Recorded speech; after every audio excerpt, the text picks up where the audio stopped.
The last time Dean Martin cried in public, he was 8 years old. That was 1925 in Steubenville, Ohio, when his father slapped him for singing in English instead of Italian. 73 years. 73 years of keeping it together, of playing it cool, of never letting them see you sweat. But on May 18th, 1990, in front of 500 people, Hollywood royalty, and a dozen television cameras, Dean Martin broke. Not because he wanted to, not because he chose to, but because some losses are simply too heavy to carry alone. This is the story of the day the mask fell off. 3 days earlier, the phone call came at 2:47 in the morning. Dean Martin hadn't been sleeping anyway. He never did anymore. Not since March 1987, not since the Air National Guard officer appeared at his door with words that shattered his world. "Mr. Martin, there's been an accident. Your son's plane went down." Dean Paul Martin, fighter pilot, age 35, gone. After that, sleep became a stranger. So when the phone rang in the darkness of May 16th, 1990, Dean was already awake, sitting in his bedroom, staring at a photograph. The picture showed 3 men in tuxedos, arms around each other, laughing like they owned the world. Frank Sinatra on the left, Dean Martin in the middle, Sammy Davis Jr. on the right, the Rat Pack, 1963, the summit at the Sands. The phone rang again. Dean's hand trembled as he reached for it. Nothing good ever came from calls at this hour. He'd learned that 3 years ago. "Hello," Dino said. Frank Sinatra's voice was barely recognizable, rough, broken. "He's gone. Sammy's gone." Dean didn't say anything, couldn't say anything. The room seemed to tilt. "The cancer took him an hour ago," Frank continued. "He was at home. Altavis was with him." "He was at home. Altavis was with him. He asked for you at the end, Dino. He asked for both of us." Dean's grip on the phone tightened. "I should have visited." "He understood. He knew you couldn't. After your boy, he knew. I should have visited," Dean repeated, his voice hollow. There was silence on both ends. 2 old men, once invincible, now drowning in the same grief. "The funeral's Thursday," Frank finally said. "Forest Lawn, 11 in the morning. I need you there, Pally. I can't bury another friend alone." Dean looked at the photograph in his lap. 3 men who'd conquered Vegas, who'd redefined cool, who'd promised each other they'd never let anything break them. 2 left now, just 2. "I'll be there," Dean whispered. After he hung up, Dean sat in the darkness for 3 hours, not moving, barely breathing. As dawn broke through his bedroom window, he did something he hadn't done in years. He went to his piano. The Steinway Grand had been his companion for decades. It had played in Vegas lounges, recording studios, television sets. But it had been silent since 1987. The music had died with his son. Dean's fingers touched the keys. They were cold, dusty. He tried to play the first notes of "Everybody Loves Somebody," his signature song, the one that had knocked the Beatles off the charts in 1964, the one Sammy used to tease him about. "Dino, baby, even the Fab Four can't compete with that Italian magic." But his fingers wouldn't work. They stumbled, bumbled. The notes came out wrong, discordant, like a language he'd forgotten how to speak. Dean pulled his hands back and stared at them. These hands had held martini glasses and microphones, had signed autographs and shaken hands with presidents, had held his dying son's dog tags after they pulled them from the wreckage. Now they couldn't even play a simple melody. He remembered the night he'd first played "Everybody Loves Somebody" for Sammy. It was 1964, backstage at the Sands. Sammy had listened with his eyes closed, nodding to the rhythm, and when Dean finished, Sammy had grabbed his shoulders and said, "That's a #1, Dino. That's your song, the one they'll remember you by." And when it actually hit #1, knocking the Beatles from their throne, Sammy had thrown a party that lasted 3 days. He'd made a banner that read, "Dino beats the Beatles," and hung it across the stage at the Copa Room. "I'm sorry, Sam," Dean said to the empty room, his voice cracking. "I'm sorry, I've got nothing left to give you. No music, no words, nothing. Thursday morning arrived too quickly. Dean stood in front of his closet at 8:00 a.m. trying to decide what a man wears to bury his brother. His suits hung like ghosts. Most of them were from the 60s and 70s, back when he was lean and vital, back when he filled them out with confidence instead of just bones. He'd lost 43 pounds since his son died. Food had become unnecessary, optional. He ate because people insisted, not because his body asked for it. His hand hovered over a charcoal gray suit. No, not that one. He'd worn that to Dean Paul's memorial. He pushed it aside quickly, couldn't even look at it. Black. It had to be black. He pulled out a suit he couldn't remember buying. Must have been 10, 15 years ago. When he tried it on, it hung off him like a costume 3 sizes too large. His driver Tommy arrived at 9:30. Tommy had been with Dean for 12 years. He'd seen it all. The heights of Dean Martin's celebrity roasts in the 80s, the rapid descent after Dean Paul's death, the 3 years of silence that followed. When Dean emerged from his house, Tommy's face couldn't hide the shock.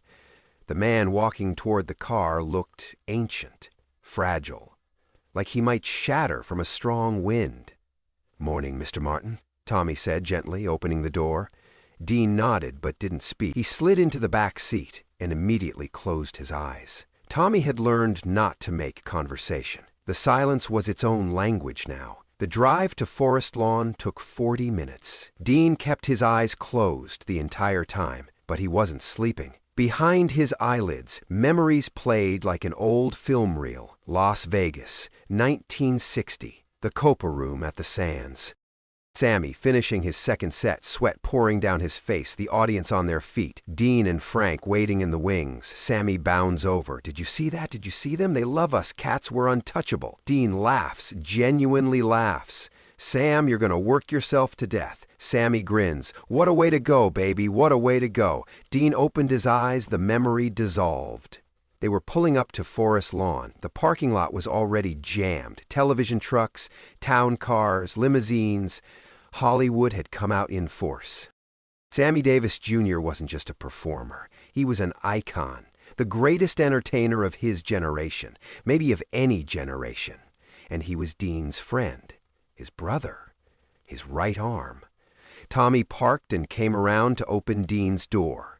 "Mr. Martin," Tommy said quietly, "there's a lot of press out there. You want me to find a side entrance?" Part of him wanted to say yes, to slip in unnoticed, to hide. But then he thought about Sammy. Sammy never hid. Sammy faced everything head on, with a smile and a song, even at the end, dying of throat cancer, unable to speak above a whisper. Sammy had faced it with dignity. "Front entrance," Dean said. "He'd want me to walk in through the front." Tommy helped steady him as they walked toward the chapel. The moment the photographers spotted Dean Martin, chaos erupted. Cameras clicked like machine guns. Flashes exploded. Voices screamed over each other. "Dean! Dean! How are you holding up?" "Mr. Martin, can you comment on Sammy's passing?" "Dean, where have you been for 3 years? Is it true you haven't sung since your son died?" Dean kept walking, Tommy's hand on his elbow. But then one question cut through the noise. "Mr. Martin, are you dying too?" Dean stopped. Tommy tried to guide him forward, but Dean turned toward the voice, a young reporter, couldn't have been more than 25, holding a microphone. Dean looked at him with eyes that had seen too much. "Son," he said quietly, "I died 3 years ago. I'm just here to make sure my friend gets a proper goodbye." The crowd went silent. Dean turned and walked into the chapel. The interior of the chapel was overwhelming. Flowers everywhere, hundreds of arrangements. Roses, lilies, orchids. The scent was thick, almost suffocating. Dean had always hated the smell of funeral flowers. They smelled like lies, like trying to cover up death with beauty. 500 seats, nearly all filled. Dean recognized faces everywhere. Liza Minnelli in the 3rd row, already crying. Stevie Wonder near the front, his head bowed. Michael Jackson, Quincy Jones, Clint Eastwood, Shirley MacLaine, Gregory Peck. Legends, superstars, all here for Sammy. At the front of the chapel, draped in white silk and covered with a single spotlight, was the casket. Dean stopped breathing. It was real. Until this moment, some part of him had held on to hope. Maybe it was a mistake. Maybe Sammy was still alive, still fighting, still that unstoppable force of nature who'd defied every odd thrown at him. But the casket made it undeniable. Sammy Davis Jr. was inside that box. The man who'd tap danced for presidents, who'd sung for kings, who'd broken down racial barriers with nothing but talent and determination, reduced to a body in a box. Dean's vision blurred. The chapel seemed to spin. He reached out, gripping Tommy's arm to steady himself. "Mr. Martin!" Tommy whispered, concern in his voice. Dean couldn't respond. He was drowning in the reality of it. His son was gone. Now Sammy was gone. Everyone he loved was being taken from him, one by one, and he was powerless to stop it. Tommy caught him. "Mr. Martin, you okay? I need to sit," Dean managed. They moved toward the back row. Dean wanted distance from the casket, from the ceremony, from everything. But as he sat down, he felt eyes on him. The whispers started immediately. "Is that Dean Martin? My God, I barely recognized him. I didn't think he'd come." Poor man. First his son, now Sammy. Dean heard it all. Or maybe he imagined it. Didn't matter. It was all true anyway. Then he saw Frank. Frank Sinatra stood near the front, talking to the funeral director. Even from the back, Dean could see how much Frank had aged. The chairman looked every one of his 74 years today. His shoulders weren't as straight, his movements weren't as sharp. As if sensing Dean's gaze, Frank turned. Their eyes met across the crowded chapel. For a moment, time stopped. Two men who'd shared 40 years of brotherhood, who'd stood on stages together and made the world applaud, who'd gotten drunk together and laughed until sunrise, who'd fought and forgiven and fought again because that's what brothers do. Frank's eyes filled with tears. He nodded once, a simple gesture that said everything. "I'm glad you're here. I need you here. We're the only ones left." Dean nodded back. Frank made his way through the crowd toward Dean. People parted automatically. When Frank reached the back row, he slid into the seat next to Dean and put his hand on Dean's knee. Neither of them spoke for a long moment. Finally, Frank said, "You look like hell, Dino." Despite everything, Dean almost smiled. "You're one to talk, Charlie." Frank squeezed his knee. "With the last two, yeah, I don't know how to do this without him." "Me neither." They sat in silence as the chapel continued to fill. Finally, Frank said, "He asked for you, you know. 2 days before he died. He could barely talk. The cancer had taken his voice, but he whispered, 'Where's Dino? Tell Dino I love him.'" Dean's jaw clenched. His eyes stung. "I should have gone to see him." He understood. After you lost Dean, Paul, Sammy understood why you couldn't be around sickness and death. He never held it against you. I held it against myself. Frank didn't argue. There was no point. Guilt was its own prison, and Dean had been locked inside for 3 years. He loved you, Dino, right to the end. You were his hero, you know that? Sammy used to tell everyone that Dean Martin was the coolest man who ever lived, that you taught him how to own a stage without breaking a sweat. Dean closed his eyes. "Frank, I can't do this.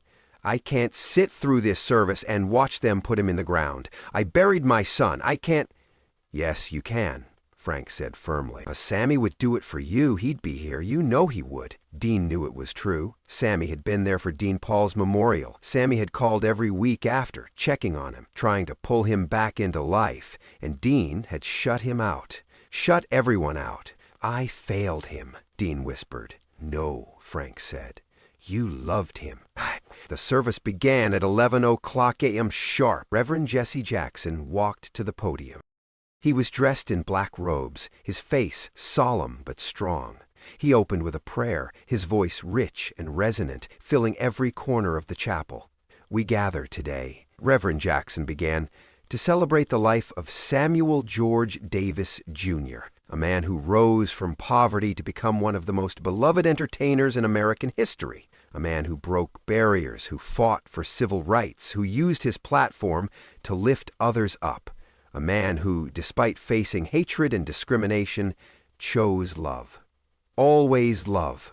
Dean listened, but the words felt distant, like they were coming from underwater. Reverend Jackson continued, speaking about Sammy's childhood, his early years in vaudeville, his service in the army, his rise to stardom.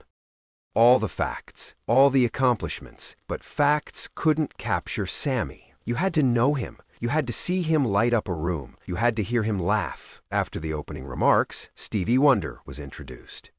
Stevie made his way carefully to the piano at the front of the chapel. Someone guided him to the bench. He sat, his hands finding the keys like old friends, and began to play.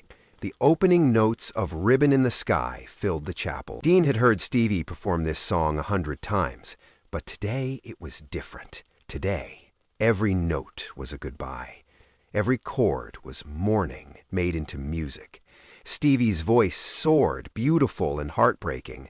There's a ribbon in the sky for our love. Dot, dot, dot. Around the chapel, people began to cry. Quiet at first, then more openly. Liza Minnelli sobbed into her hands. Quincy Jones wiped his eyes. Even the hardened entertainment executives in their expensive suits couldn't hold it together. But Dean Martin sat perfectly still. His face was a mask, his body rigid. The wall was still up, the defenses still intact. Frank glanced at him, worried. He'd seen Dean like this before. At Dean Paul's memorial, completely shut down, completely unreachable. When Stevie finished, the applause was muted, respectful. He stood, bowed his head, and was led back to his seat. Next came a video tribute, a 10-minute montage of Sammy's greatest performances. Sammy tap dancing on The Ed Sullivan Show, Sammy singing The Candyman, Sammy in Ocean's 11 alongside Frank and Dean, Sammy at the March on Washington, Sammy receiving awards, Sammy hugging his children. The final clip showed the Rat Pack in their prime, the three of them on stage together, Frank crooning into a microphone, Dean leaning against a piano, drink in hand, that trademark smirk on his face, and Sammy dancing between them, the glue that held it all together, the heart of the operation. The video froze on that image. Three men who'd conquered the world. Now, only two remained.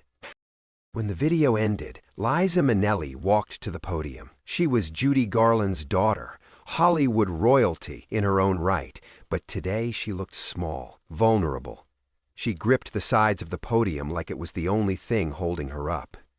"Sammy Davis Jr. was my godfather," she began, her voice already shaking. "He was at my mother's side when I was born. He was at my side through every triumph and every disaster. When I wanted to give up, when the pressure was too much, when the darkness felt too heavy, Sammy would call me and he'd say, 'Baby, you're a star. Stars don't quit. They shine, even in the dark.'" Liza broke down. She tried to continue, but the words wouldn't come. She covered her face with her hands, her shoulders shaking. Someone from the front row, looked like Gregory Peck, stood and walked to her, putting a comforting arm around her shoulders. After a moment, Liza composed herself enough to finish. "I don't know how to shine without you, Sammy, but I'll try. I promise I'll try." She walked back to her seat, and the chapel was silent except for the sound of crying. Then it was Frank Sinatra's turn. Frank stood slowly. He buttoned his suit jacket, an old habit from decades of performances. As he walked to the podium, every eye in the room followed him. The chairman of the board. Old Blue Eyes, the voice of a generation. But today, Frank Sinatra just looked like an old man saying goodbye to his best friend. He reached the podium and pulled out a piece of paper. His hands were shaking. He stared at the paper for a long moment, then folded it and put it back in his pocket. "I wrote a speech," Frank said, his voice rough. "But I can't read it. The words are too small, and the feelings are too big." He paused, collecting himself. "Sammy Davis Jr. and I met in 1941. I was a skinny kid from Hoboken trying to make it as a singer. He was a teenage sensation in vaudeville. We were both hungry, both ambitious, both too damn stubborn to quit." Frank smiled slightly at the memory. "Over the next 50 years, we did everything together. We sang, we danced, we acted, we drank too much. We laughed too hard. We lived too fast. But we lived, man. God, did we live." Frank's voice started to crack. "Sammy used to say that the three of us, me, him, and Dino, were invincible. That as long as we stuck together, nothing could touch us. And for a while, I believed him. For a while, it felt true. Frank looked directly at Dean in the back row, but time touches everyone. Loss touches everyone. And standing here today looking out at all of you, I realized that Sammy was wrong. We weren't invincible, we were just lucky. Lucky to have found each other. Lucky to have shared this crazy ride together. Frank paused, his jaw working, trying to maintain control. Sammy made me promise not to cry at his funeral. He said, "Charlie," he always called me Charlie, "Charlie, when I go, I want you to celebrate. I want you to remember the good times, not the end. I want you to sing one of our songs and remember when we were kings." Frank's voice broke completely. "But I can't do it, Sam. I can't sing today. I can barely stand here. All I can do is tell you that I loved you, that you were my brother, that the world is darker without you in it." Tears were streaming down Frank's face now, the chairman of the board, crying openly in front of 500 people. Dean had never seen Frank like this, never. "You were supposed to be invincible," Frank whispered into the microphone. "You were supposed to outlive us all." Frank stepped back from the podium, his hand over his face. Security moved toward him, but he waved them off. He walked back to the front row and sat down, his shoulders shaking. The chapel was completely silent. The weight of grief pressed down on everyone. In the back row, Dean Martin felt something crack inside his chest, a fissure in the wall he'd built. Frank's pain, Liza's pain, Stevie's music, the video of the three of them young and alive and laughing. It was too much, but still, Dean didn't move, didn't cry, didn't break. Not yet. The service concluded with a final prayer. Then came the announcement everyone had been dreading. "We will now proceed to the burial site. Those who wish to attend the interment are welcome to follow the procession." People began to stand, the chapel filled with the sound of shuffling feet and whispered conversations. 6 pallbearers, including Quincy Jones and Jesse Jackson, lifted Sammy's casket and began the slow walk out of the chapel. Dean remained seated. Frank stood and turned to him. "Dino, it's time. I can't. You have to. Frank, please, I can't watch them put him in the ground. I can't do it again." Frank's face hardened, not with anger, but with the determination of a man who'd lost too much and wasn't about to lose his last brother to grief. "Listen to me," Frank said, his voice low and intense. "For 3 years you've been hiding. For 3 years you've been dying alongside your son. And I've let you, because I understood. I understand loss, Dino. God knows I understand." Frank grabbed Dean's arm. "But Sammy is out there in that casket, and he loved you. He loved you when you were a star, and he loved you when you disappeared. He never stopped loving you, never stopped calling, never stopped asking about you. And the least, the very least, you can do is stand beside me and say goodbye properly." Dean looked up at Frank with hollow eyes. "I don't have anything left, Frank. I'm empty." "Then be empty at his graveside," Frank said. "But be there." After a long moment, Dean nodded. Frank helped him to his feet. Tommy appeared on Dean's other side, and together they made their way out of the chapel. Outside, the California sun was absurdly bright, a perfect day. Blue sky, light breeze, birds singing, nature's complete indifference to human suffering. The burial site was 100 yards from the chapel, up a gentle slope.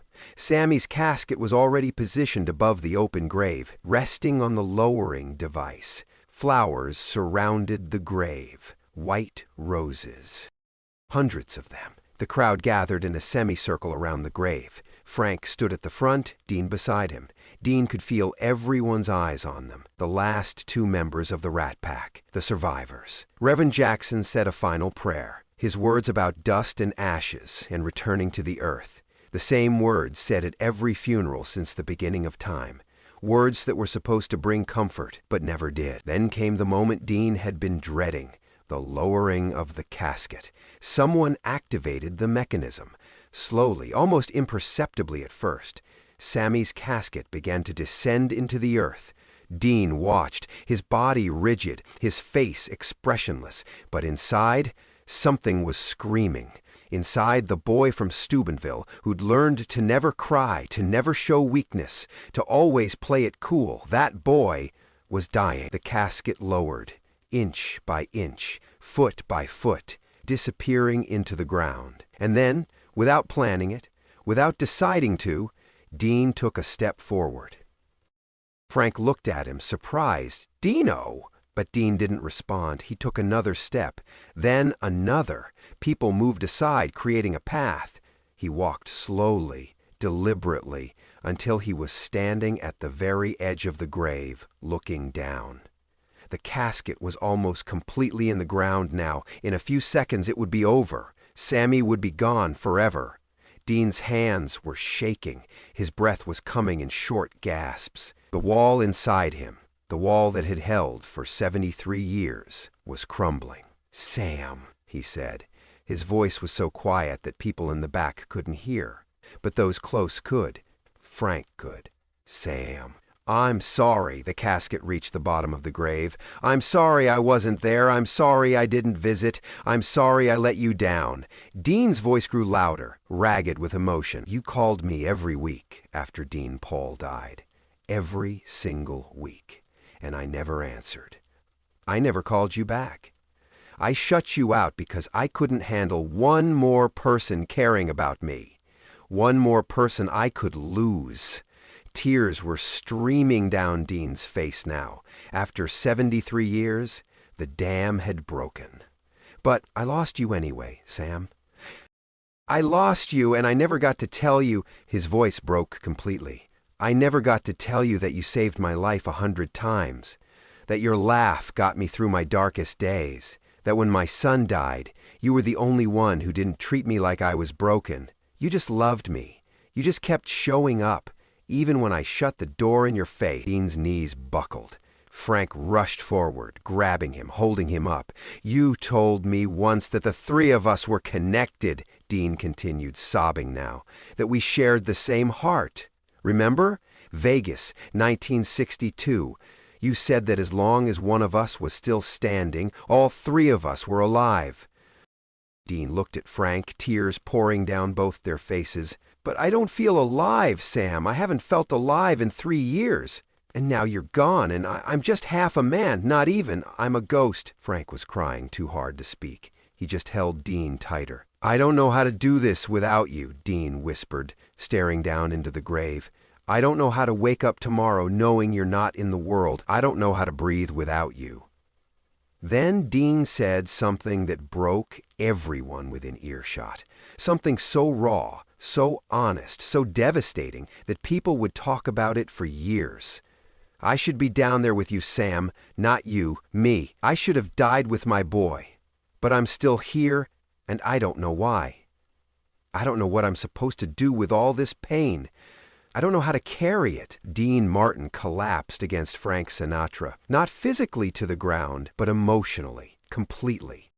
73 years of holding it together, of playing it cool, of never letting them see you break, all of it shattered in an instant. He sobbed. Deep, guttural sobs that came from somewhere primal, the kind of crying that only happens when you've lost everything that matters.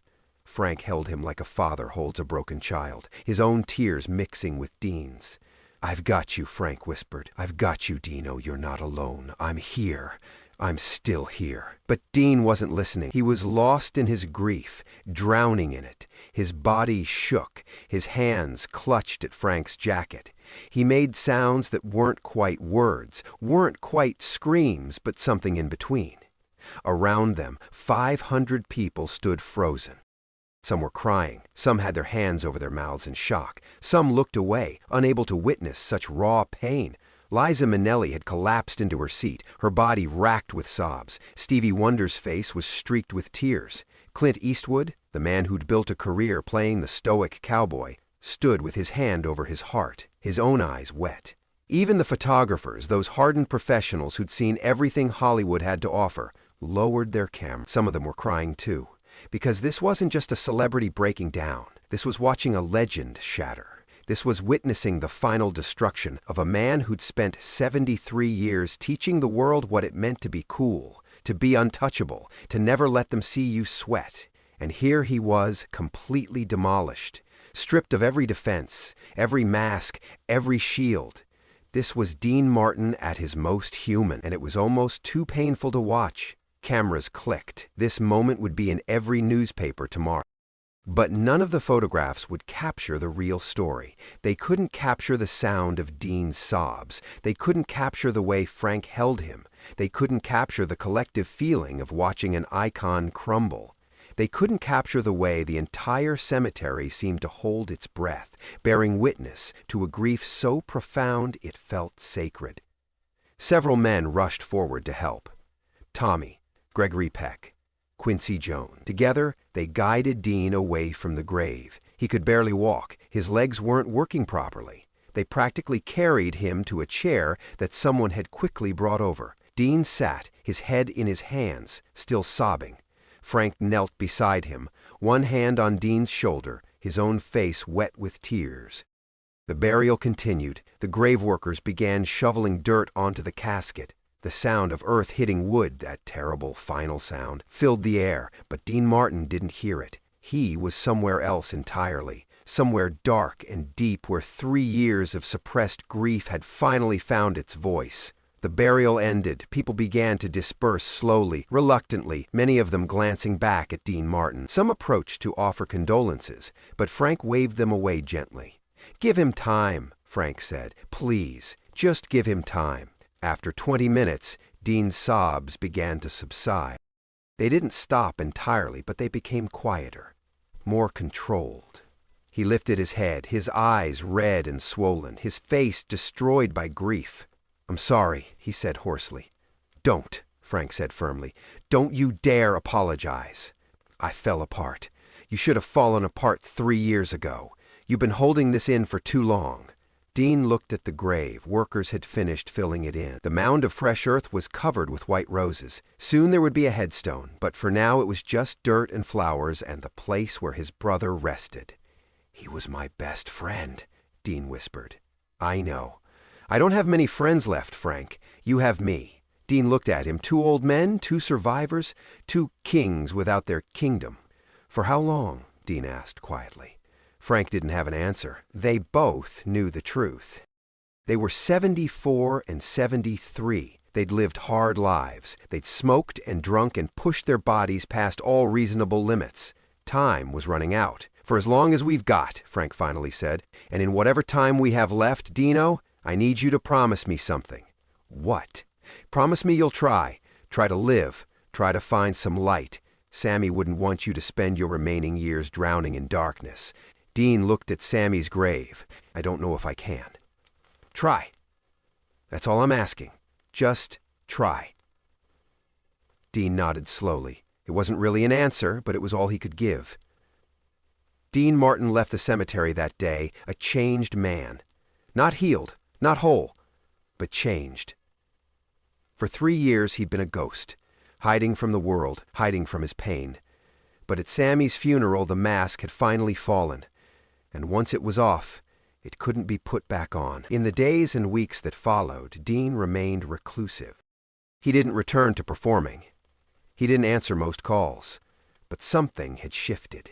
The grief was still there. It would always be there, but it was no longer trapped inside, poisoning him from within. Frank Sinatra called him every day. Sometimes they talked. Sometimes Dean just listened to Frank's voice on the other end, drawing comfort from the fact that he wasn't alone. 5 years later, on Christmas Day, 1995, Dean Martin died in his sleep. Acute respiratory failure, the doctors said. But those who knew him understood. Dean had died of a broken heart. He'd been dying since March 21, 1987, when his son's plane went down. Sammy's death had been the penultimate blow. The final blow was simply time. At Dean's funeral, Frank Sinatra was too ill to attend.